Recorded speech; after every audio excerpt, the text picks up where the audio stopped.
Hello everyone, আজকে আপনাদেরকে দেখাবো আমার রাতের স্কিন কেয়ার। ফার্স্টেই আমি আমার মুখে মাস্ক ইউজ করে নিলাম, তারপর পিলিং জেল ইউজ করব। এই পিলিং জেলটি হাত, পা, মুখ বা শরীরের যে কোনো জায়গায় ইউজ করলে অনেক ময়লা বেরিয়ে আসে। তারপর ফেস ওয়াশ দিয়ে আমার মুখটি ক্লিন করে নিব।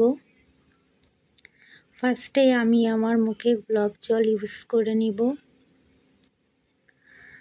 তারপর সিরাম ইউজ করব, এটা অনেক কার্যকরী।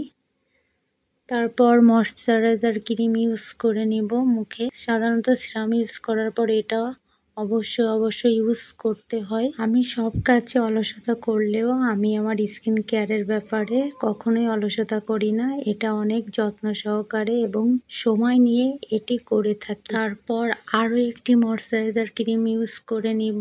মুখটা অনেক ভারী হয়ে গেল, ক্রিম হয়ে গেল। এবং সর্বশেষ সানব্লক দিয়ে আমি আমার রাতের স্কিন কেয়ারটি আজকের মতো সমাপ্ত করলাম।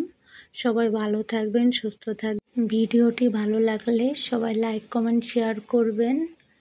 এতক্ষণ পাশে থাকার জন্য সবাইকে ধন্যবাদ।